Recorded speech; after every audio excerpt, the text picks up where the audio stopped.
I'm streaming.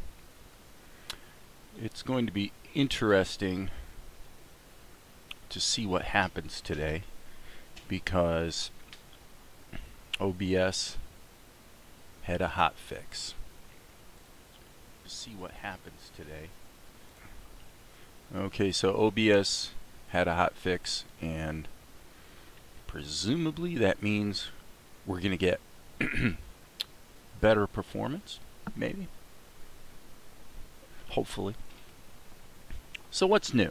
Well, I have to admit that this week, this shot left me a bit discombobulated. I was not happy with, by the way, Vegas seems to be locked today.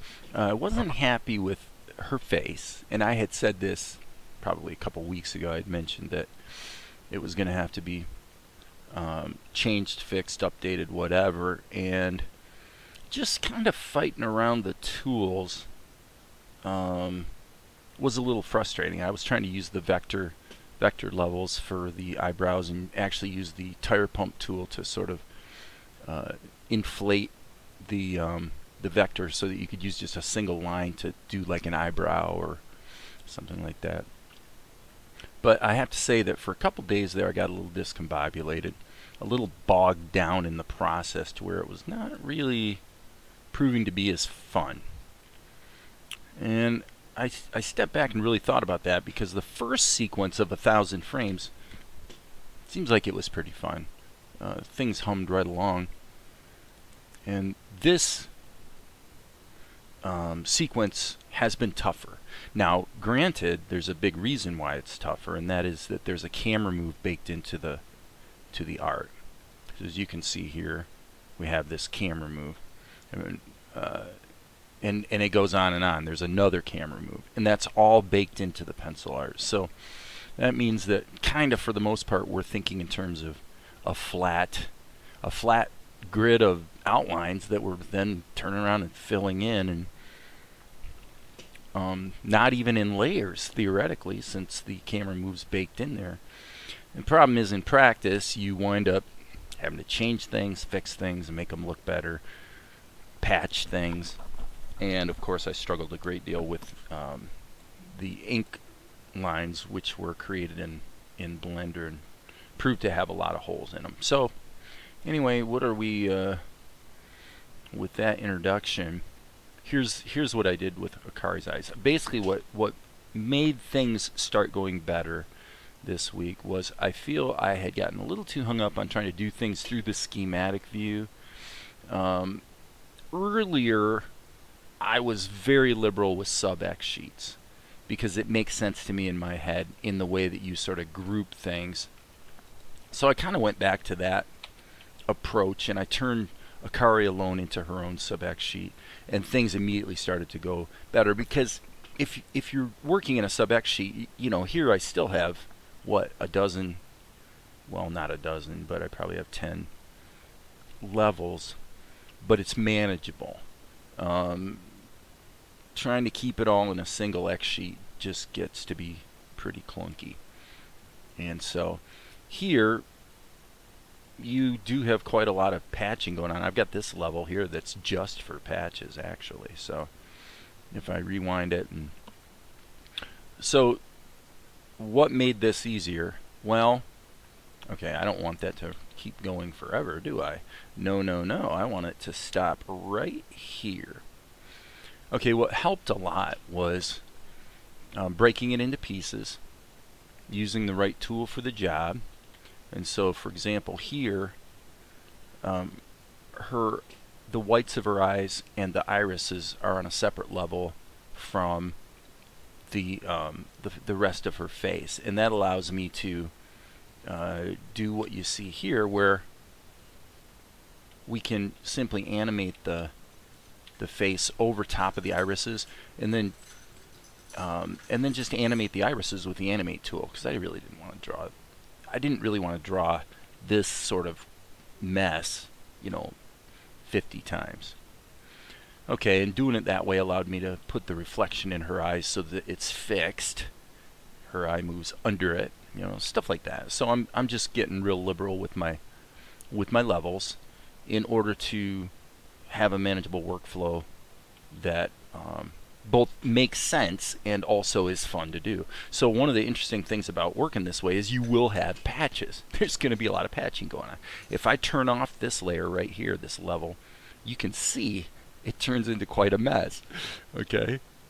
See that? There's a lot of patching going on. But at the end of the day, it goes pretty fast. It doesn't really take that long. And it looks good, you know? So, anyway, if anyone out there is wondering, I'm just guessing that someone out there is wondering what I had for lunch today. So I don't see you posting a comment about that, but just because I like to share, I'm going to tell you what I had for lunch today. I had 2 sweet potatoes doused in butter with some cayenne pepper, Himalayan rock salt, and white pepper. So, what do you think about that? You say, "Oh, Dave, don't eat all that butter. It's got cholesterol." Well, guess what? The best science shows 0 correlation between cholesterol in your diet and blood serum cholesterol levels. But a lot of people don't know that. There is no relationship. It's kind of the opposite, actually. If you eat a lot of dietary cholesterol, that means your liver has to make less. Hence, you have less being infused in your blood. It's not that simple, but in principle, that's kind of the concept going on. So anyway, 2 things I recommend for lunch that will fill you up and not slow you down. 2 sweet potatoes, 1 big handful of spinach doused in olive oil. And what was the other thing? Gosh, what was the other thing? I'll get back to animation here in half a second. Can't remember what the third one was, but when I think of it, I'll let you know. Okay, so this is what we have. So now we have, her eyes are more anime style eyes. I think that you'll agree. And that was a look that Valerie liked. She felt that was finally getting to be looking the way Akari is supposed to look. So that's good. It's a little bit rough around the edges when you look close, but you know, that's actual size, and it looks pretty good. Now, it seems like there's a lot to cover today because I have not live streamed in a couple days because I sort of needed to regroup on this Akari thing. But where we're at today is that you could argue that there's still some things to finish here. At this point, she doesn't have a nose. And let me see. Okay, this loaded. So now, actually, I can show the whole scene. I'm going to mute the audio for now because this brings us up to date, if you will. Okay. So this is the scene as we have it up to this point. So Akari is sleeping. Lovely little Akari. But all is not well. See, we need to make the inside of that window a little darker. There's some bad dudes climbing the wall of the monastery. Oh! He's going to get up there. But something goes wrong. We're getting close now to the stuff that I actually did in the last week or so, which has taken way longer for the amount of frames generated. Why? This starts here. You see, there's Akari, and then she looks, and then, oh, here come the bad guys. And he slips, and that vase gets knocked, and then that guy catches the vase. Okay, so that brings us up to date. And a lot of this stuff that actually looks cool is completely OpenTune's effects. Like this shot right here shows a bunch. I used a directional blur that's animated in terms of its direction so that it follows behind him correctly. And here's why. Why didn't I use a motion blur? Motion blur in OpenTunes only works if you're using like the animate tool or maybe the plastic tool, I suppose, but your actual level has to move like that for it to blur. If what you have is a single level and the movement all comes from changing drawings, motion blur doesn't work. So in this case, because all the motion was baked into the drawings, I had to find another way. And the directional blur did the trick. Now the other thing you see is the rim light, which I don't have it in front of me, so I don't remember what the plugin's called, but I did bring it up in a recent OpenTunes quick tip. That rim light effect, and then also obviously there's a little bit of a glow behind these guys as well. It's pretty subtle though.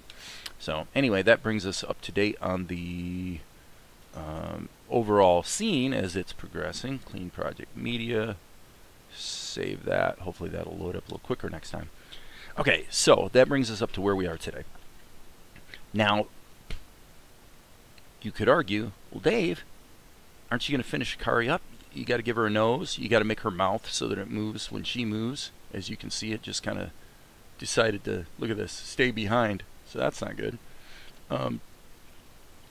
Well, okay, I'll address that because it's simple. You go into the schematic view. All right, and I'm going to switch screens. Poof! I just switched screens. Did I switch screens? I guess I didn't. I've got the wrong one selected here in my controller. Okay, and why did her mouth not follow along? Well, I assume, okay, her mouth, I should probably bob back here. Her mouth, I need to find out what layer that's in. I actually don't know. This is really embarrassing to have to literally go through and figure out, those are her eyes, those are the highlights. So that's what's confusing. It's not in the vector layer. It's not in the patches layer. Browse? Did I accidentally stick it there? That's where I stuck it. Column 9. That's the problem. I'm a silly guy. That needs to be called mouth. Okay, so now this makes sense. Now if I come up here, you can see that the mouth is going directly into the table. Well, the mouth actually needs to connect to Akari so that when she moves, the mouth will then inherit her movement. Like so. See? There we go. That's what we wanted. So anyway, that's fixed. Okay, having said that, are we going to finish this up? And the answer is a big fat no. And I'll tell you why. As we've worked through and refined the workflow and solved problems, there's a point you get to where you go, okay, I know what I need to do, and I definitely know how I'm going to do it. Okay. Versus, here's what I need to do, but I don't know how to do it. I have to learn how to do it. Okay. So as you work with a tool, you're gradually learning, you're moving your workflow from being all about knowing how to do something versus just deciding what you want to do. That's why we try to become experts with our software, and it's also why we rave and rant when the software disappoints us, because it is disappointing. But in principle, what we want to do is we want to develop this anime and get the whole thing blocked in as a pencil test so the timing's all figured out and it's completely approved in terms of the look of the characters, the action, the animation. The effects in the backgrounds, that comes later, but basically we want everything that moves and everything that's cinematography in terms of the camera and stuff like that, we want that all to be done in advance. We don't want to finish 5 seconds, 10 seconds at a time. That's not the way we want to work. I've been doing it that way because I've been testing the workflow to make sure this or that is going to work and that I'm going to be able to get the job done. So at this point, what are we going to do? Well, here's what we're going to do. I've got these notes, which you're not going to be able to read, but I mean, it's like sketches. And this is how the first 1,000 frame sequence began, just like this. So Valerie has given me the explanation of what happens, and then this is what results from that. Okay, let me try to... Okay. So again, you're still probably not going to be able to see this, and I'm not going to try to make it larger. I'm just giving you a sense of what we're talking about here. Okay. So what I did was I took what she we did 1,000 frames that had a lot of sub-X sheets. Turned out OpenTunes performed well.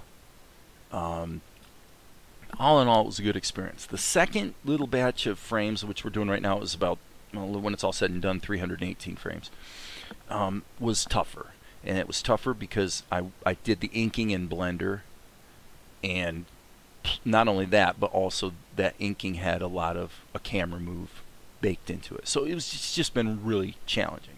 But we got through it, and other than a little bit of fine tuning, it's basically good to go. So I can stop this here, set the stop marker, and I should be able to just review the whole thing. Like I'm going to fine tune the timing on that animation when her eyes go over. I think that's happening a little too slowly. Actually, it's right in the middle. It could probably be a hold and then whoop, her eyes go like that, or it could be even slower, like, you know. So we'll see. But I can try it both ways and just decide what I like better. Okay, and obviously there's some things about the color. I mean, for the most part, this looks pretty good, I will say. But there might be some details. You know, I may want to put a mountain actually in this background here, so it's not just the sky that we're seeing. Just things like that. But I can always do that whenever I want. But at this point, I feel like we've learned some hard lessons, and it's time to just move forward in the normal workflow. And with that, what I mean by that is I need to go to the end of this scene, take a screenshot so I have that as a reference, and then start storyboarding the next sequence. Okay? So, in order to do that, we're going to jump to frame 317. And you know what? Let's just do this the low-tech way. The low-tech way is going to be to just take a screenshot. Right? So let's go, I think it'd be Control Print Screen. And then we're going to pull up one of my new faves, which is GIMP Portable version 2.10. I've been really not 100%, but for the most part, pretty impressed and happy with GIMP 2.10. I keep 2.08 around, just in case. Okay, so now what we need to do is hit Shift-C, and let's just see what we have here. Yeah, let's take this, crop that baby, boom. And now we're going to export that so we have it as a reference. And where's it going to go? It's going to go L, Anime, I think Screen Grabs or something to that effect. It'd be probably under Image, Screenshots. Okay, and we'll make it a ping, that's fine. So we'll call this Ninja 1 at end of sequence 2. Okay. So while I'm doing this work, I want to comment on a few other things about the sort of the development of the YouTube channel and all that sort of business. And I'm going to make some comments here about another YouTuber, which I'm not going to name because I actually really like his channel. I think he's got some really good content, and I wouldn't want to dissuade anyone from checking out his content. And it's a site that, or it's a channel that does have to do with animation. So let's save all, and let's create a new scene. Okay, and I'm just going to kiss this with the B brush so that I can now save this, and we're going to call this, let's call this Set Up the Fight, for lack of a better term or a better idea, doesn't matter. Boom. Okay, so talking about this YouTuber, I'm thinking about what I see in terms of the development of this individual's channel and just how it informs what I'm doing and why I'm doing it, frankly. So what I see is we're in a new time today. And the YouTube way of doing things, one would hope that if I'm pulling up the screenshot, by the way. one would hope that if the work is good, okay, and better yet, if the work is, superior, then one would hope one could find one's audience. Well, what does finding your audience mean in the world of YouTube? Does that mean that we have lots of subscribers and all that sort of business? In my case, I gotta say that that's really not what it means. Okay, so what I'm going to do is I'm going to size this up so that, okay, I think the tops were cropped, so I think that is going to be the actual framing. Okay, and just to get started here, I'm going to grab my pencil, and I might as well check the color, make sure it's black, and I'm just going to go ahead and block this guy in right now just so it's there as a starting point. So anyway, my point is that this YouTuber, and again, I would not name the guy because I like his channel, but at the end of the day, is this guy a great animator? I would say no. I would say he still has quite a lot to learn. And the same is true of me. So definitely not claiming to be Mr. Animator genius guy here or anything. But this guy's YouTube channel is evolving in a direction of value-added products that have to do with education. In other words, you can learn to be an animator with this guy's help. And to be fair, even if he was a horrible animator, there are probably a lot of people that would learn and benefit from what he has to teach, because he's not too bad. When I say he's not that great or something to that effect, what I mean is, would a major, let's just say there was a major 2D animation studio? The answer is not even close. Not even close. There's too many things about his work that are slow, and not, to me, it's the quality, it just isn't there yet. No, he'll get there, probably. But it made me think, here we got the guy that is basically the okay animator, and he's got a lot of subscribers, and what's he doing with his channel? Okay, granted, maybe he just loves to teach. He may adore teaching people, and that's perfectly wonderful, perfectly legitimate. So again, when I make these comments, what I'm saying is, I'm just looking at what this other guy's doing and thinking, how does that inform what I'm doing? And I'm thinking, that's not why I'm here. I am not here to start a school for animators because I can't make a buck animating. I hate to put it that way, but that's the world we live in. Is there's a lot of mediocre execution out there that then turns into mediocre instruction. And you go, if I wanted to learn animation, I wouldn't learn it from that guy. So are there good points that he makes? Are there things I can learn from him? Yeah, absolutely. And again, he seems like a real sweet guy, real good guy, all that sort of thing. And again, if for anybody who's tuning in new here, I'm not naming the person. I'm referring to another YouTuber, okay? But my point is that I'm observing his channel has morphed into basically being all about education. It's about learning animation. Well, I want you guys to know that's not why I'm here. I am not here to educate you about how to animate. If you want to learn how to animate, hey, look over my shoulder. If you can pick something up, and believe me, if you ask a question, I'll answer it, I'm sure. Until I get so many subscribers, I can't. But at this point, I certainly would. So it's not that I'm not willing to teach or share specific items that may be helpful to someone who wants to animate. But at the end of the day, we have to realize this reality. This anime project is not going to be,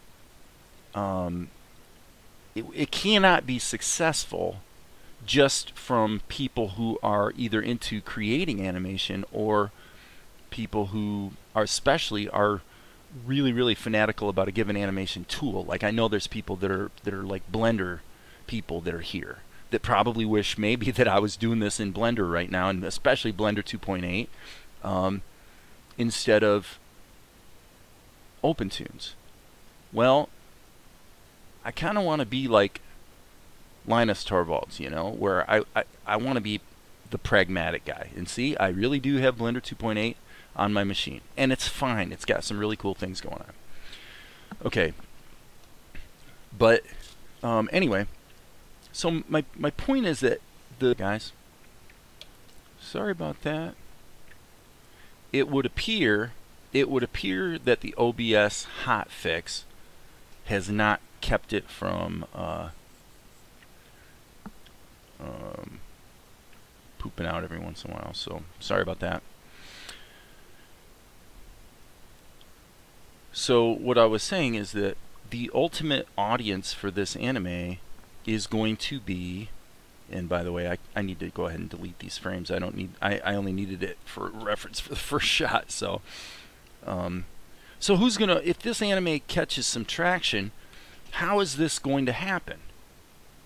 You know, it's gonna happen because of people that want to watch anime, not people who want to make anime.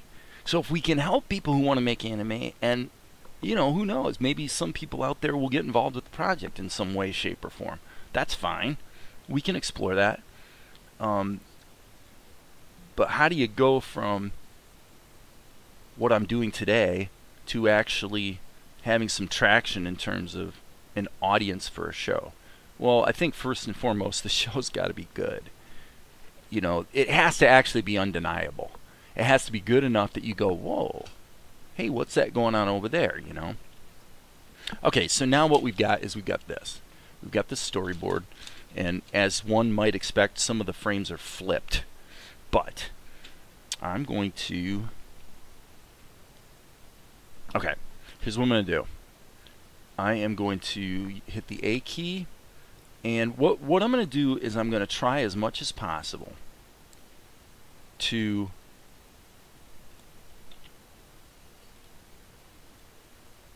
mix and match the use of animate tool versus frame-to-frame drawing. And what I mean by that is that,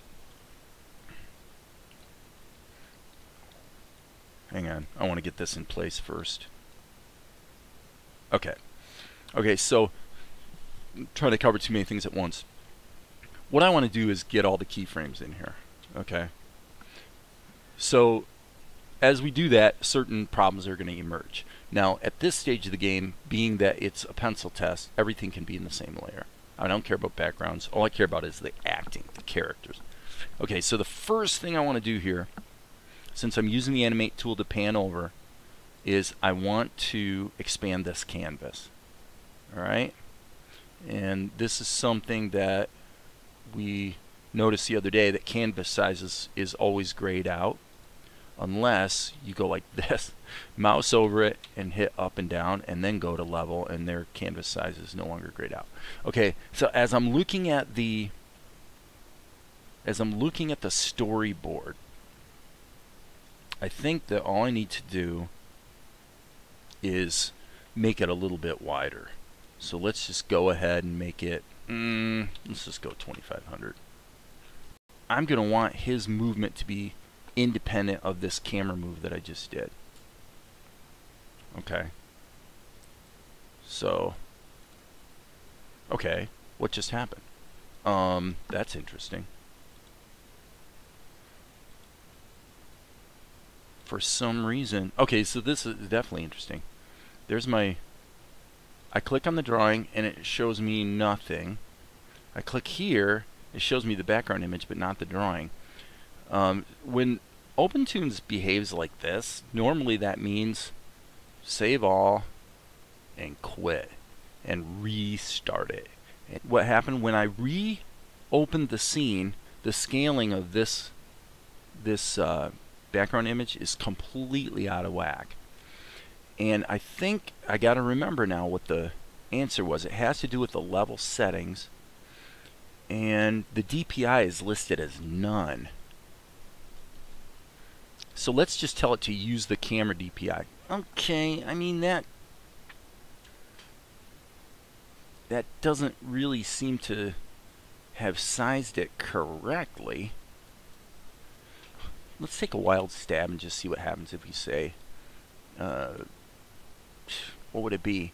120 is the camera. Oh, forget it. I'm not even going to bother. Now that the DPI is set, I should be able to hit the A scale tool and fit that again. Okay, so, you know, like I've mentioned in other videos, this is just the kind of weird stuff you have to deal with every once in a while. Okay, so another thing I want to think about here is I actually am going to rethink this. I'm going to take both of those out. Okay. Because I think I actually want this to be a camera move. Because what happens is the camera pans left and our other guy comes up into frame. So, I think the way we would do that is let's go. Definitely not performing any better now that we are now that we've updated it.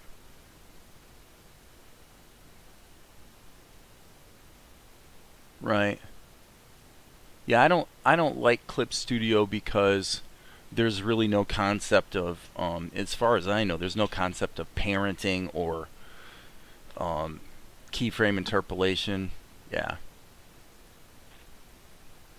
Yep. If it drops, it drops. At this point today, I'm not going to sweat it. You guys know if it drops, usually within 20 seconds it's back on, right? So we don't have to worry too much about it. Okay, so what I was trying to say is I'm thinking about the fact that this camera, I'm thinking I maybe want to remove that as well. Because what I really want to do is I want to have something in the X sheet that I can refer to for animation purposes. And I'm wondering if I can parent the camera to a peg bar. Let's find out. So I'm going to go to the schematic. Here's hoping if we can parent the camera to a peg bar, that would be very helpful. Okay. We can't really, I don't think we can, but let's find out. Let's take this peg bar.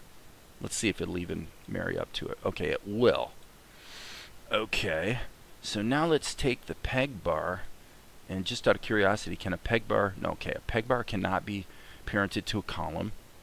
And just to be complete here, what I'm going to do is create another column, just because I'm wondering if this would be the better way to do it.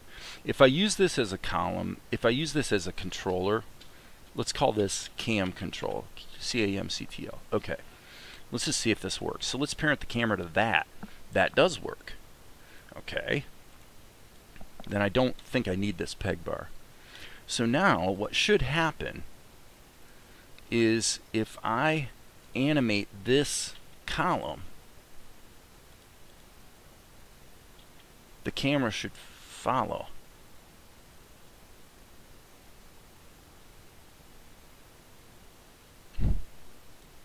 I think maybe we need to look at it from this point of view. That's not working. The camera is looking at the table. Okay. The camera is looking at the table. So you almost think it'd be... Let's do the peg bar thing again and just see what happens. Because the peg bars... Okay, at least with a peg bar, we can go here to peg 1, and gosh, I want to see it. I really want to see it. Yeah, that works. Okay. that lets us pan the camera over. So when we move the peg bar, the camera is moving, so that's good. Okay. I'm just trying to think of all the ways that's going to bite me in the butt later. Because I still can't visualize it. I still cannot see. If anybody's got a suggestion, feel free. I still can't see the keyframes anywhere here. So what is kind of suggested here is it would be easier to control what I'm trying to do by not moving the camera. Why are you going to move the camera and have everything else move in relation to it in reverse when you can just move the stuff and simulate the camera move? Yep, that's what we're going to do. So I'm going to go back here, do what I did before, hit the B key. Alright, cool. And I am going to make these two columns both children of column 3. And then column 3 is going to be animated. Alright, so A key, there it is. We're going to move these over. So that means, happily, I can go like this, and referencing my, okay, there is one thing about this. Okay. I'm going to kill that. Slide this down, because it looks like maybe we're going to need a couple keyframes here. Okay. Yep, I'm going to do this. Okay. Why are we still... Oh, my bad. Okay, that's dangerous behavior right there. I gotta make sure I'm in the right column. Alright, based on this...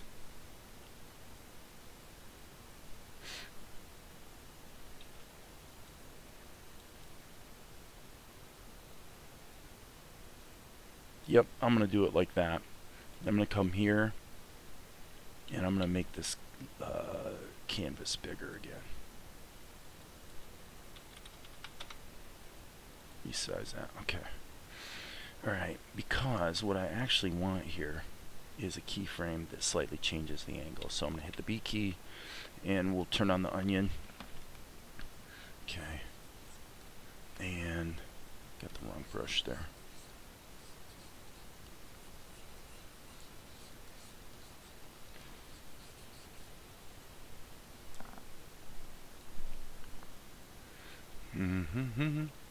I think this could probably be swiped from this drawing.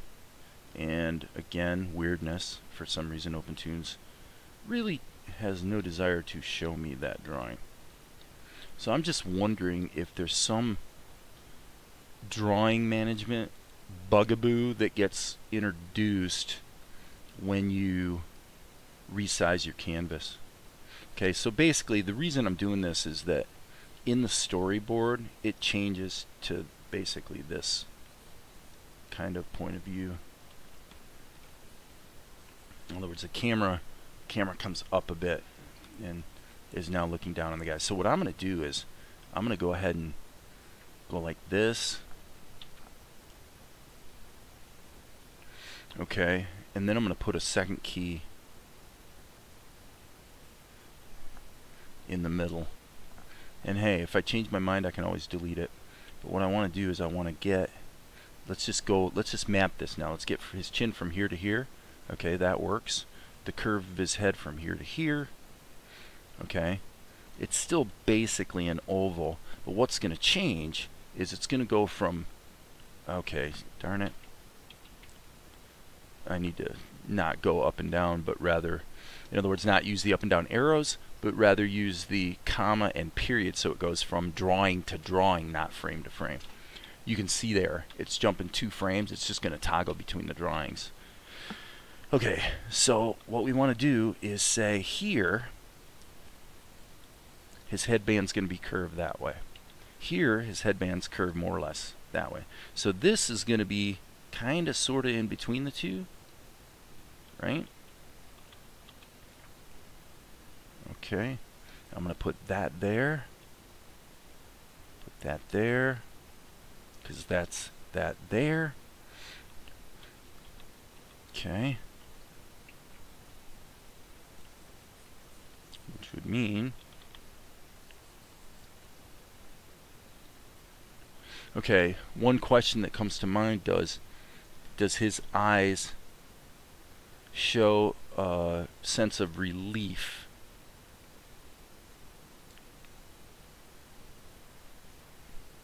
And according to my drawings, it does, but not until quite a bit later. So I might regret trying to map out timing this early in the game.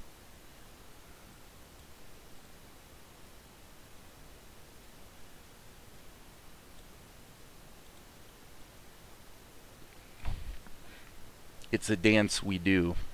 You know, do I want to get the timing blocked in? Because actually what's supposed to happen here is I'm going to put in 3 keyframes. 1, 2, I'm doing this on 2s, obviously. So I'm going to do, and OpenTunes will not let me get to the drawings, unfortunately. So let me check a couple things. First of all, if I hit DDD, what happens to these?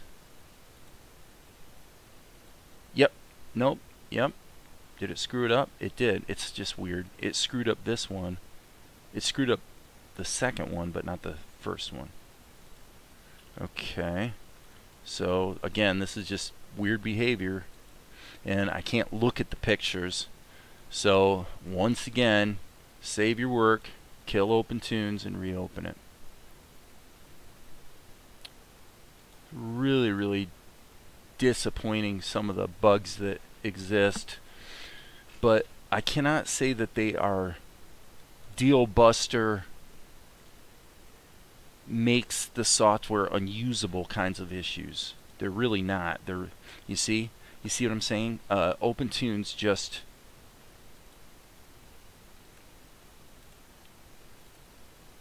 it recovered fine, and that's what you find with OpenTunes. It screws up, but then it recovers.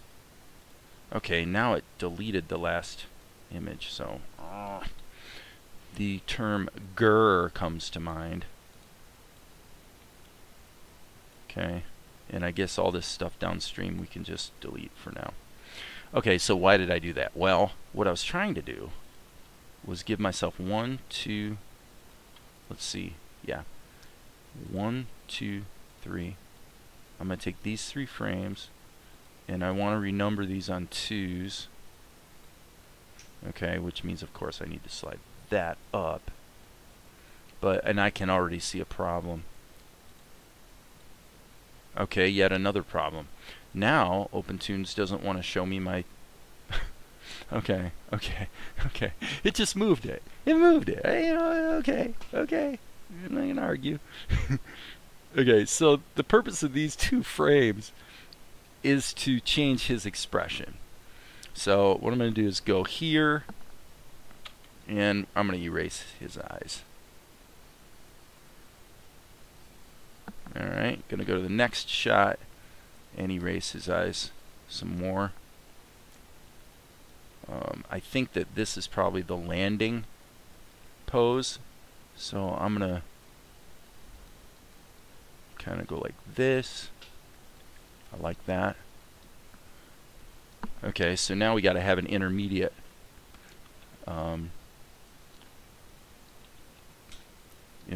step. So, and as you might imagine, whoever you are, this is the part that's fun. I mean, this is the part that's both the funnest and the easiest for me, is just the actual animation, you know. Okay, I think maybe a little change in eyebrow action here would be useful. So, here we've got something like that. And what just happened? Let's see if it's the same thing as before, and indeed it is. So, for some inexplicable reason, OpenTunes keeps just out of nowhere jumping to somewhere. Whatever, OpenTunes, if that's how you want to behave, you just be the way you are. See, the only problem here is that this ninja's kind of the leader guy, and I don't want him to come off too sissy and weak. So I think we still want to make sure his expression is a little bit intense.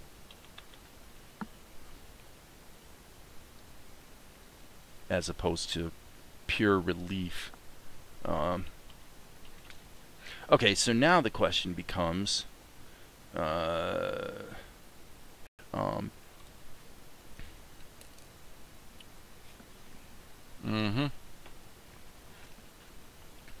may put in additional in-betweens in order to really sell this progression here. So one thing I thought should happen with this is, let's go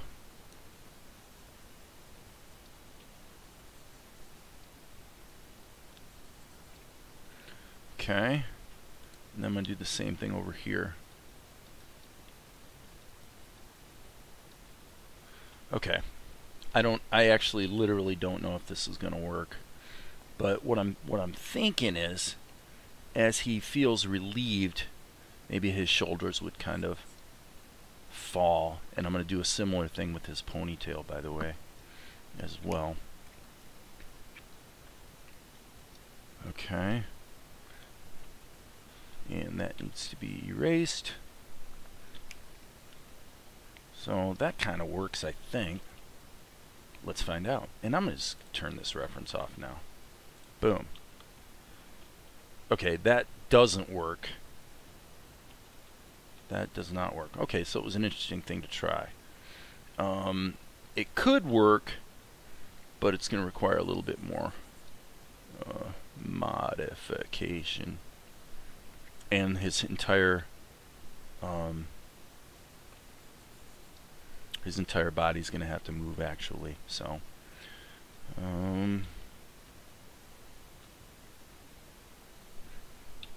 so this is one of those things. I'm gonna try it.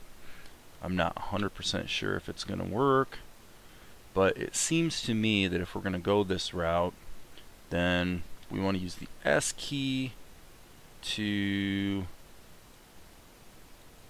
grab all of this. Okay, and then once again the S key,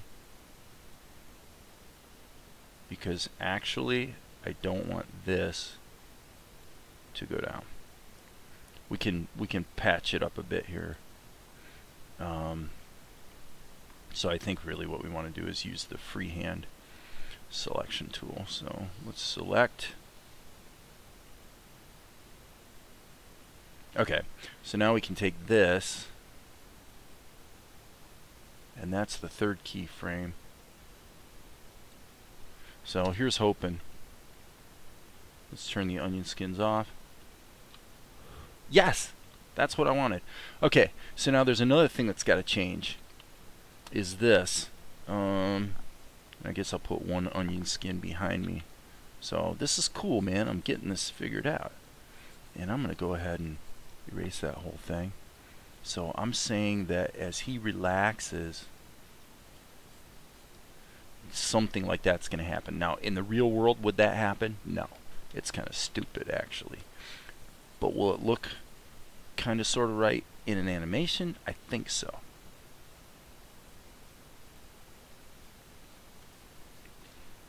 Okay, let's just give that a try and see if we like it.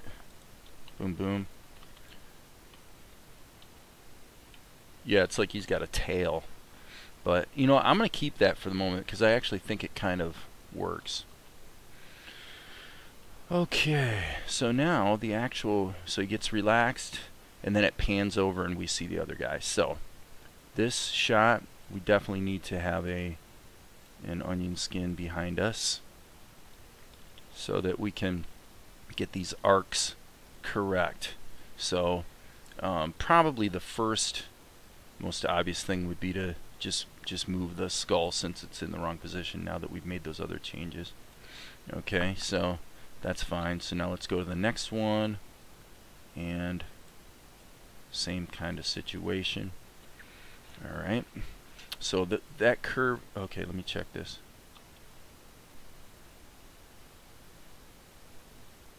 Okay, yeah. So B key. So I'm gonna say. So as you can see, this point comes together, even though this point's moving quite a bit, and that's because it's rotating downward. So if this is going to be that part of his band, then I'm going to say, I'll tell you what I'm going to do actually. I think we can go back here and steal these eyes. S. I think, even though the point of view changes, I think we can probably, shoot. Control Z. Yeah, that's not helpful. So, the problem is that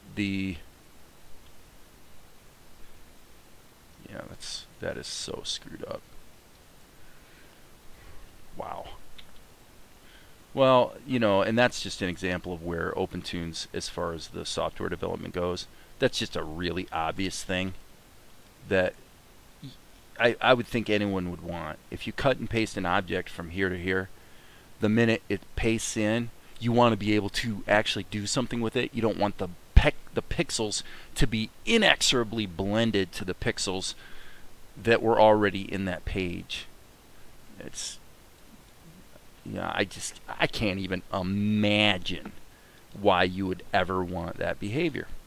But that's my typical rage, or rant, I should say, when it comes to software. I'm always going, geez, why would you want that? Well, the reality is maybe somebody would. Maybe there is a reason, but I just don't see it. Normal behavior with paint programs or whatever would be you cut and paste something in, and then okay, forget it. Forget it. You cut and paste something in, and it can then be manipulated from there. And normally the way you lock the selection down to the canvas, as it were, would be to hit enter, something to that effect. Okay, so now we're going to quit trying to save time. If there's one lesson I've learned on this project more than anything else, it's that the fast way is the slow way, and the slow way is the fast way.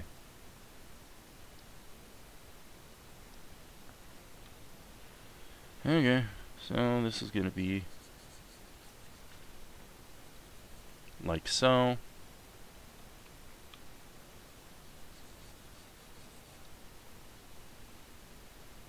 Like so.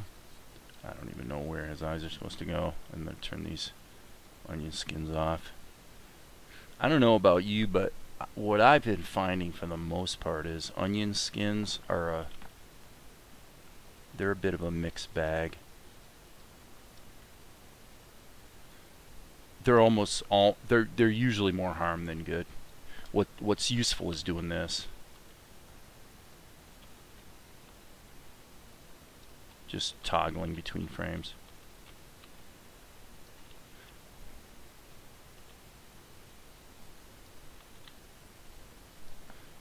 Better switch that back.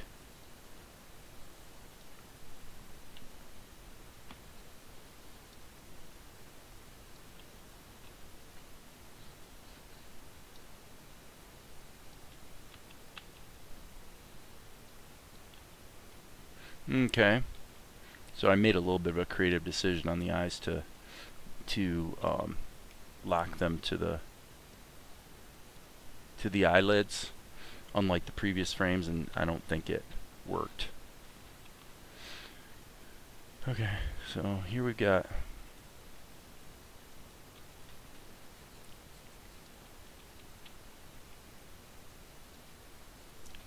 okay. So That's what we're actually seeing. So, okay, so there's that.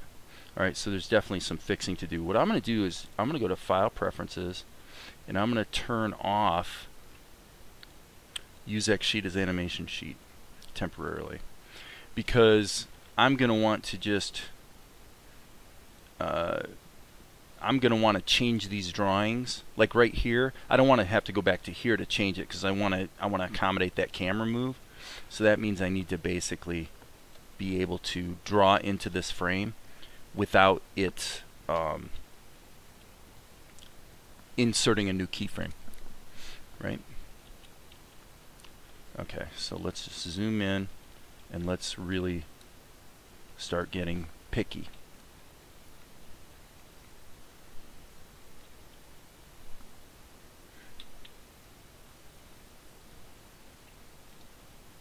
And I think we can probably turn that off for the moment.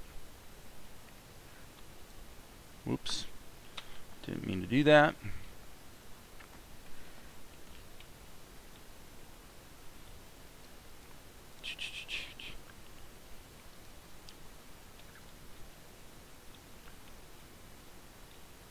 Okay, so obviously we've got a fairly ridiculous problem here with the headband, in that these headbands are way too low on the head.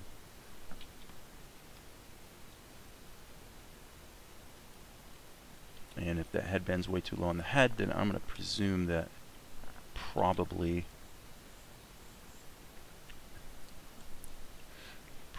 the top part is too high.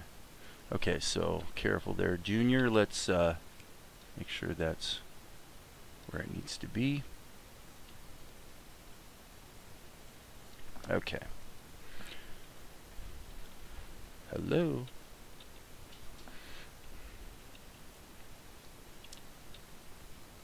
Okay. Unfortunately, I like the looks of this guy better than the other guy.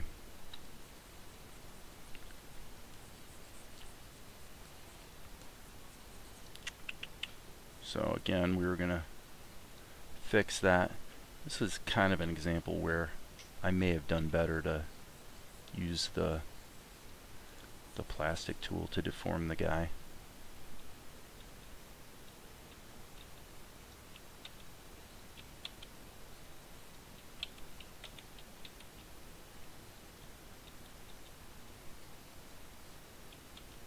Okay, that's looking better. I'm not so sure I'm sold on this line, but that line was just there as a guide anyway. It's not actually in the arc. Okay, so we got this arc.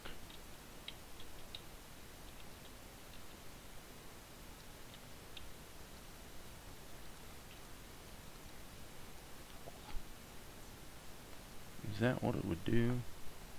I don't know.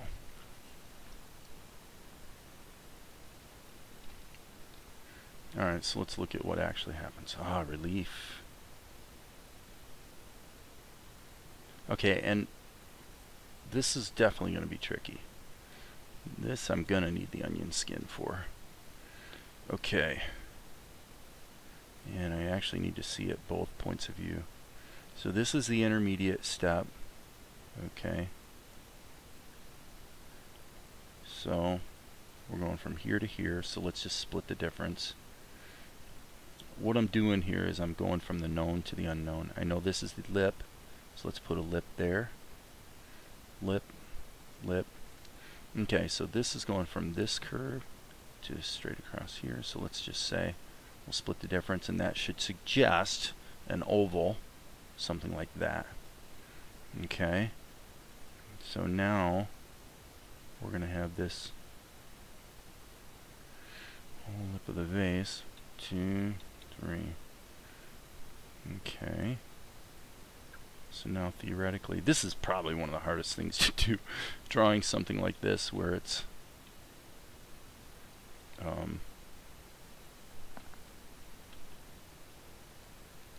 three-dimensional. Okay, so the problem I see right here is this. I need to take this and rotate it. That really needs to be more like that. Okay, so that way I can have a vase shape that sort of splits the difference. I think I got that right. Okay. This is the part where I tell myself that there's a lot of fudging of perspective in anime shows that I've watched. So I'll comfort myself that it's okay if it's not perfect. But ultimately, you know, I'm going to have to do this with the 3D vase because I'm not going to be happy if it doesn't look, you know, spot on correct. But that's all right for purposes of getting it blocked in. It's fine. So yeah, I mean, if there's anything that I would have to say, this is like the last thing you want to try to learn from me, it would be this trying to render this vase in 3D. I mean, the way I'm thinking of it is, this is what you have, and if this is the case, you're going to have these concentric circles, right? So here, you got this, so you're going to have these concentric circles, okay? And then it comes up to here, and again, these concentric circles. So what's the problem here? Well, the problem is I'm not actually drawing it accurate to what I'm saying it needs to be, and it's just not my great skill.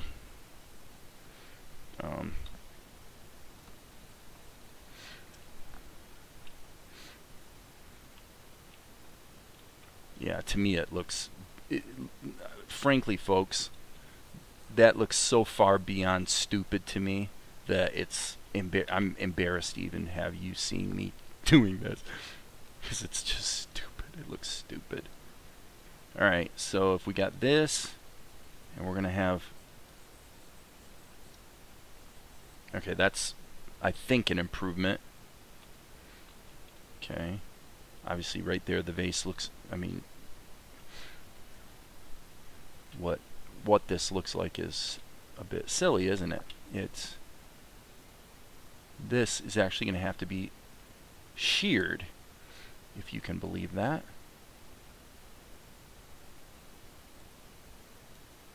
Okay. And for one reason or another, okay, I really thought there was an ability to shear with this tool. I'm going to hit the A key. Okay. What am I missing here? I thought that there it is. Okay, this isn't actually quite what I wanted, but it'll serve the purpose. So you hit Control when you're using the selection tool, and it lets you move the corners independently, which is definitely kind of useful at times. Okay. Relief. Alright. So now it comes to here. And the biggest, probably, mistake I made with this. Yeah, thank you, Oxer. Wait, hold down the Control key? Hold on a second. Let's double check. Let me check you on that, Oxer. I'm going to select this and then hit the Control key here. Yes, okay, very good. Thank you, sir. Very much appreciate that helpful tip. You know, I should know this stuff, right? Okie dokie. Yeah, that's pretty embarrassing. Okay, we're supposed to be using the B key. Thank you very much. Okay. Okay, so now what we got to do is go. Doesn't even look like the same guy. Okay. So, now, again, a little embarrassing, but you've got to accommodate that problem. So,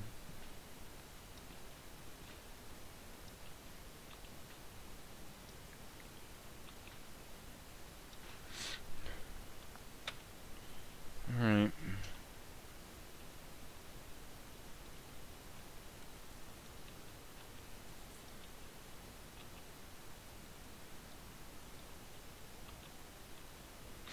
So the main problem here is the chin, in that he had an angular look here.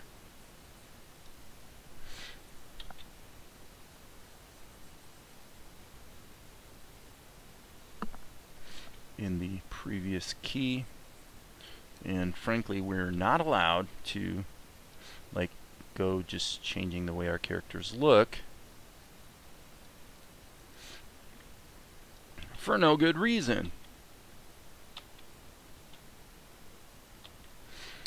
That's one of the reasons why I wanted to cut and paste the eyes from one shot to another, but of course OpenToon said no, that's gonna be too difficult.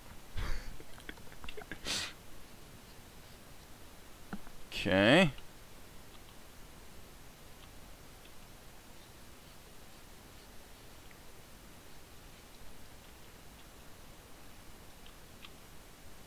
Actually, I should be going like this. Up and down arrows, not the... Okay, so now this has got to be higher. Mm-hmm.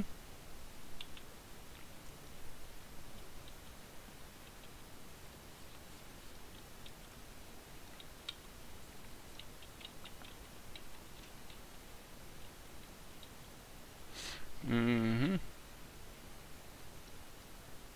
Okay, not satisfied with that. Oh, I see what the problem is. This actually needs to be higher up. I mean, if you really want it to look like him. He's got kind of a high cheekbone going on. Yes, that's better. And then it actually curves in slightly there to a fairly rectangular but somewhat scooped out chin.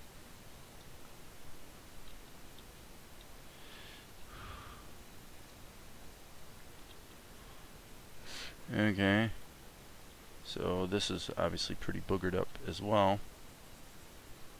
So this is actually something I have noticed, is that it's really easy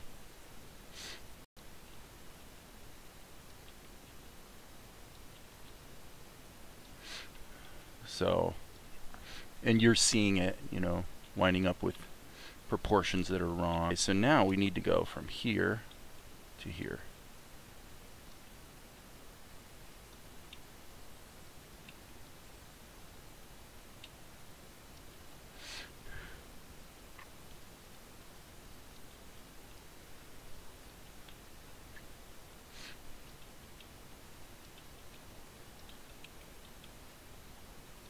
Ah.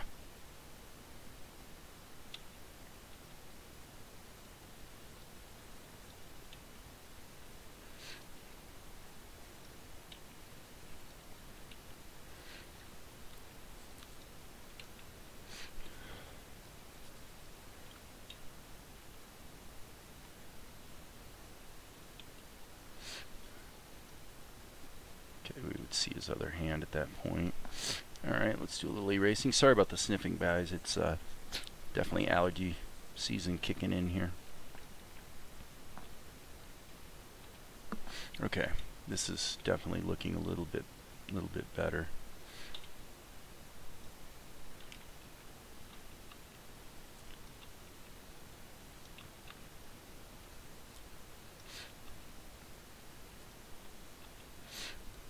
Okay. Okie dokie.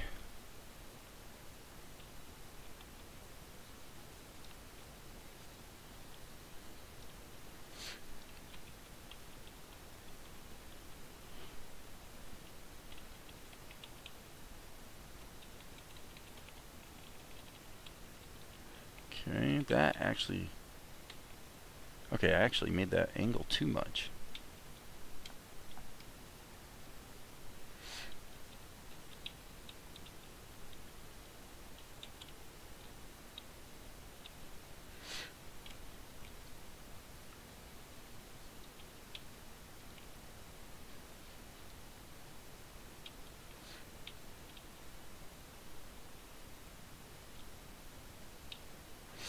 Okay.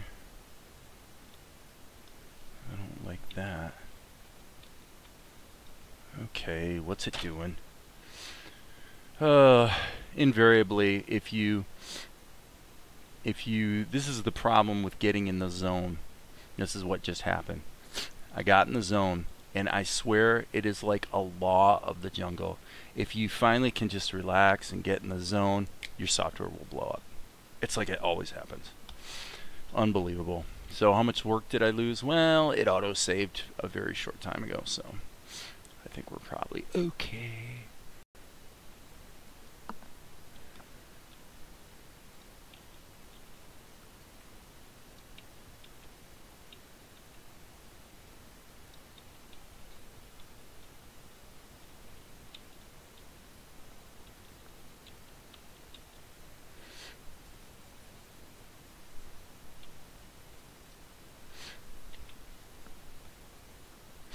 Okay.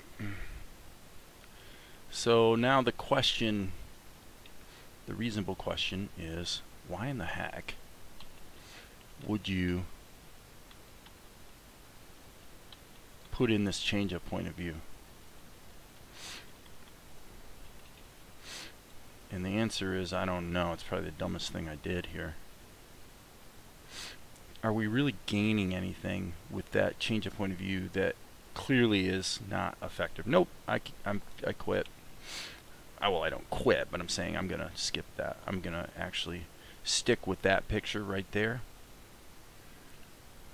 And we're going to go from there. So that means right here, or actually about here, we need to change our preferences back so that we are drawing, auto creation, use XSheet animation sheet. It's my normal go-to methodology. But what I want to do is have, by the time we get here, actually by the time we get about here, we want to have our other ninja show up. Okay, so the way we're going to do that is we're going to say, we're going to draw his head.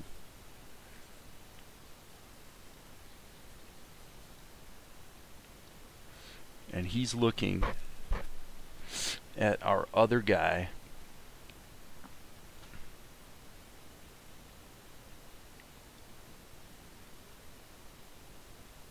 with an inquisitive look that says, what exactly are you doing? Okay.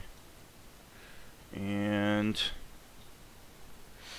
did this guy have a headband? I don't think he did. Did he have a headband?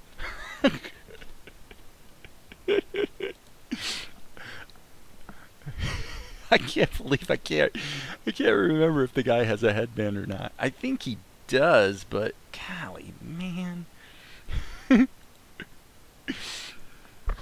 Learn your characters, Dave. Come on. What the heck? Well, are we going to have yet more software blowing up? Because that's what happens pretty much like constantly, right? I guess while we're here, we could go ahead and close GIMP because we're not using it. And what's going on with Vegas? Let's go back here. And Vegas is, you can see what's happening is, we can see how startlingly little it takes to blow up all kinds of things on Windows. This just happens so much that you don't even think about it anymore. It's just the way of the world. So, I'm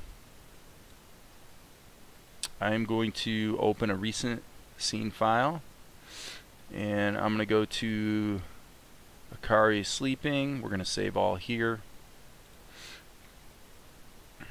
just so I can go to one of my sub-X sheets and see what the heck my guy was wearing. And indeed, I think I was remembering wrong. I don't even remember if I said he did or didn't have a headband, but he definitely does. So with that, and again, every single time I open this scene, OpenTunes has the table like 75 miles away. Why? I have no idea. Not a clue. Not a clue. So, okay, what the heck is going on with my pen?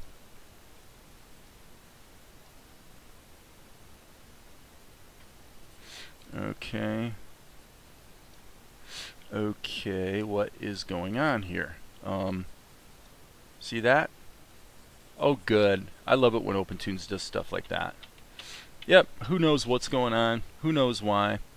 If you look at the drawing, it's not like we're going outside the lines. Maybe I can go ahead and make... Nope, look at that. Look at that. Utterly and completely ridiculous. But that's how buggy OpenTunes is under the hood. It just is. I still like it. I'm going to keep using it.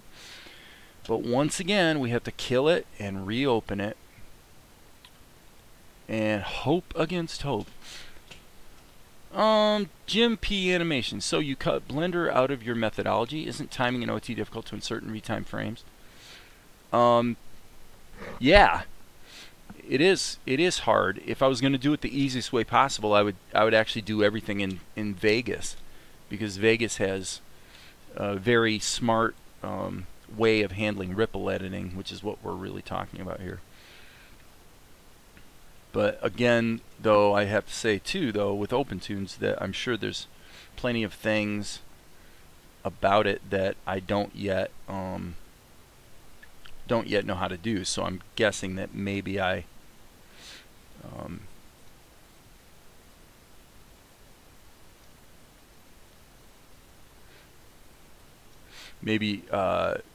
I just don't know how to, like, for example, if I were to cut some frames out here and then drag this column down, everything else gets moved down, and I wish it didn't, because actually more often than not, my preferred behavior would be that it doesn't ripple edit, because a lot of times I'm just wanting to retime a little section. But you got to remember, if I wanted to retime this, I could go like this, insert, grab these guys, and move them the heck out of the way, and now I can dink with this to my heart's content, and the downstream frames aren't affected. So I think that's kind of the go-to, that's the OpenTunes way. I think that's kind of what OpenTunes expects you to do.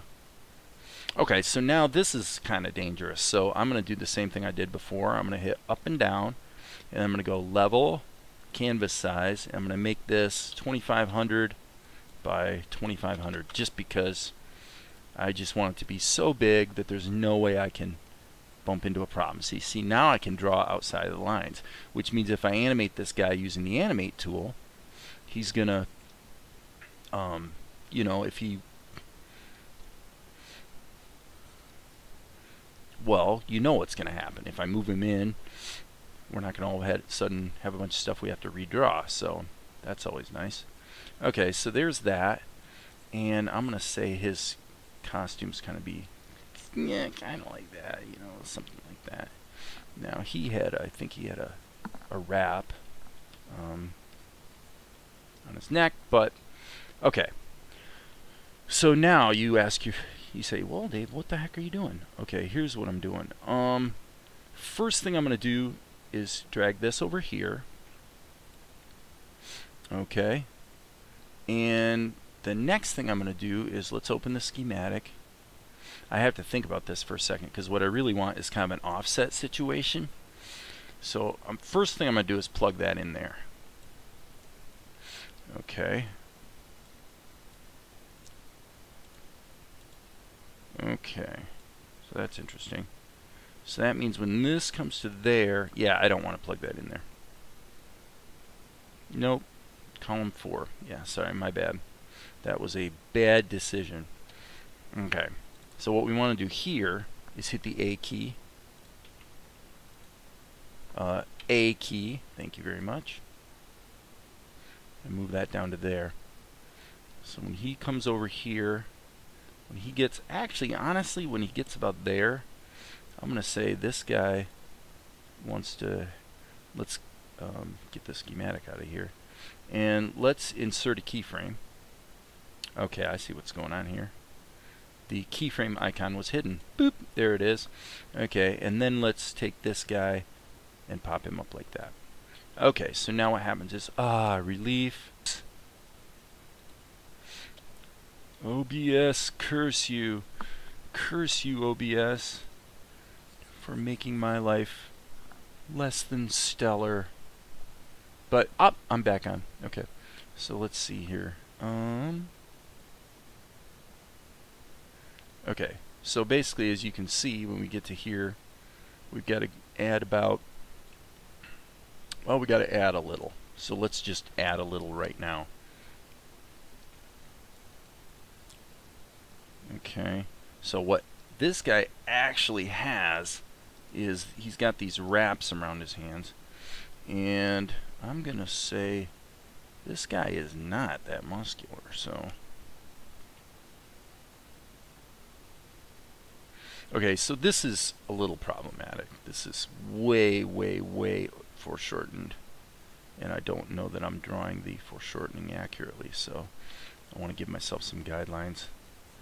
Try to amend this.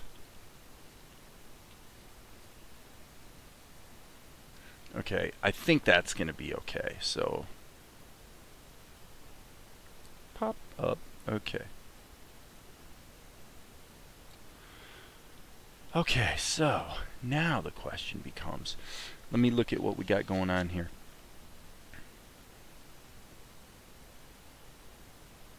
Oh.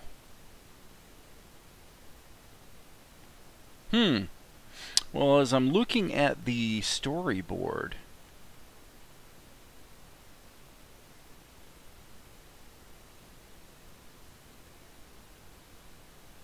oh, yeah. Okay, I kind of moved this other guy into the scene. Okay, that actually works. And I'm thinking,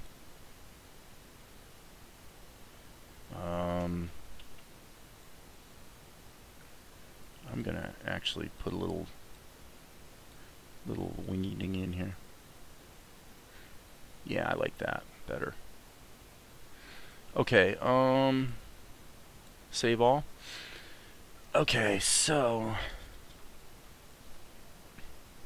now okay, so now it gets to this situation. I think what we're gonna do is we're gonna have this guy look over at this guy, you know, kind of like I just did.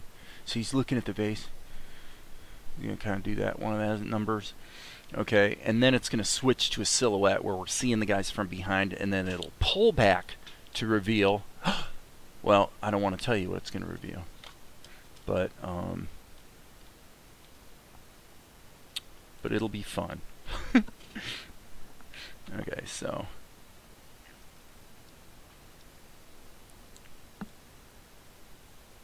yep, one more little bitty finger would be useful.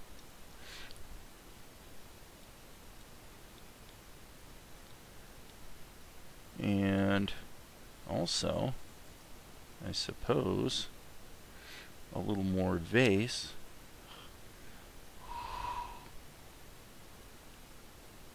Okay, and I think, honestly, I'm thinking I'm going to add in-betweens here. I don't know. Let's look at it at speed and see what we have. Okay, everything's happening way, way, way too fast. Okay, so with that in mind, do we want to fix timing? I would say yes. Reason being, we are getting ready to switch to a completely different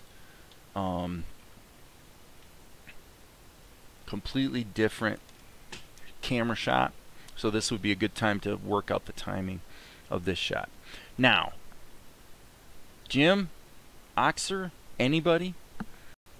So I would love to know if there is a way to drag these around and have it keep the keys synchronized. Okay, well, fortunately this is not too horribly difficult. We can take this through this. Oh, it grabbed them all. Okay. This, nope, that's not what I wanted. This through this. What happens if I click now and hold down? Ooh, nice. Okay, so that's useful. At least I can drag the whole thing. Okay, so now let's look at the timing. Okay, yeah. And we're going to have the same situation here. Yeah, and now that needs to be a hold. So we're going to drag this. How long is it going to be a hold? let's actually be really critical of that right now, because I have a tendency to do everything way too fast.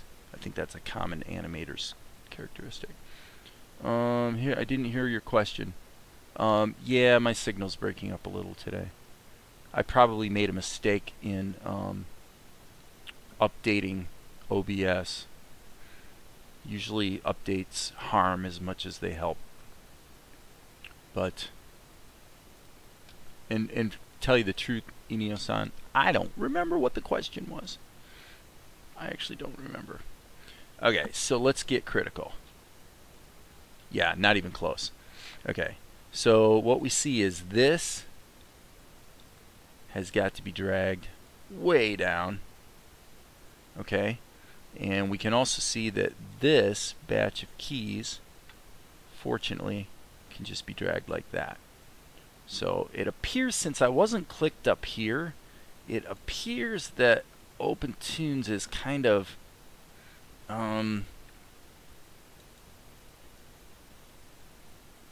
it looks like this is actually kind of a good thing. It looks like if you just grab these, okay, that didn't work. So yeah, it does have an algorithm for how it's deciding what you want. It's kind of strange, because I grabbed all these, but it also grabbed this key up here. So, I don't know. Not going to cry about it. At least I've got a way to drag them around. So, relief. Okay. Relief. It's still happening too soon. So, for lack of a better idea, what I'm going to do is just keep going. Let's do half a second. Let's go 12 frames. So I'm selecting Shift, selecting those. Okay.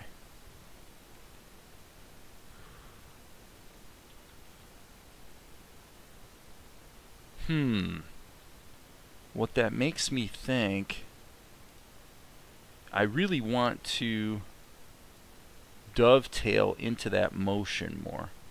So I'm going to say, let's give him 2 frames after he breathes that sigh of relief and see if that feels about right. Okay. Not even close. So what's really causing the problem right now is this. I want to grab this. Let me see what happens if I grab... that doesn't work. Okay. I'm actually going to just, for the moment, I don't know, maybe half a second.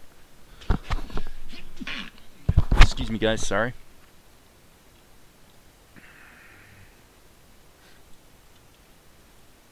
Okay, that doesn't work. That doesn't work.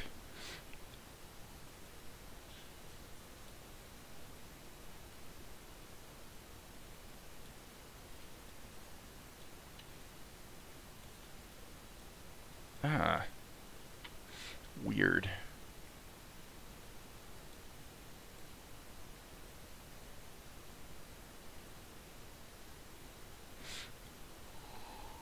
Okay, let's give that a try. So it's a little bit boring to watch. Okay, number one, this is, in my view, happening too fast.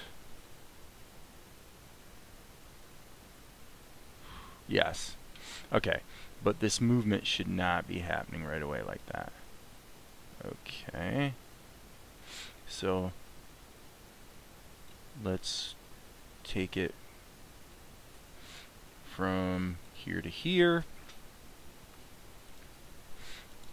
Whoops.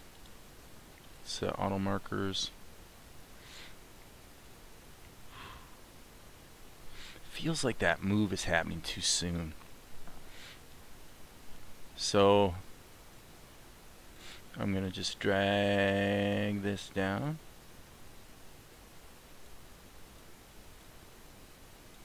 And I'm just going to keep moving up half a sec. Well, I guess it's actually technically a quarter of a second at a time. Okay, why did that just happen?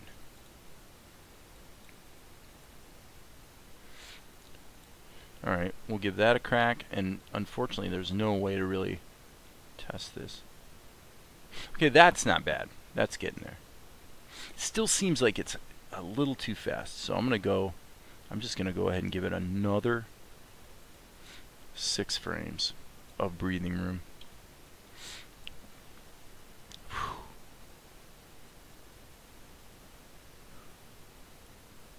Oh yeah, I mean, should I actually go another 6? I'm not sure. I don't like the way I have to do this, but there it is. That feels better.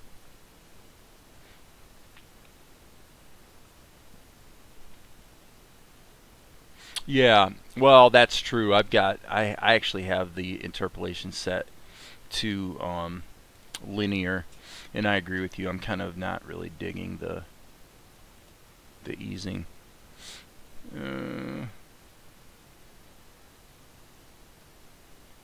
Probably speed in, speed out, but yeah, that interpolation definitely doesn't. That's probably part of the reason why it looked a little stupid. Okay, so why don't we just delete the keys? Actually, honestly, that would have been probably the smarter way to do it from the get-go. Animate tool.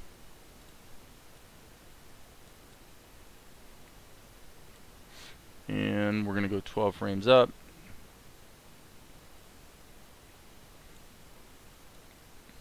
Let's see what that looks like. Yeah, that's bad. That's better. Okay. And with that in mind, let's turn this guy because he's got the spiky hair. So I'm just playing along. Okay. So now let's grab these keys. Oh, no, no, no, no, no. Oh, look at that.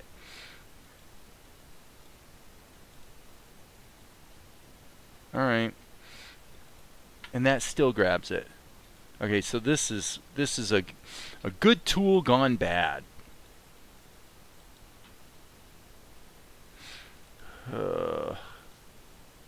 Alright, I'm going to just jump this forward 1 second. And now that I don't have the actual level selected, it doesn't select the keys from the other level. So how do you explain that behavior? I just don't have a clue.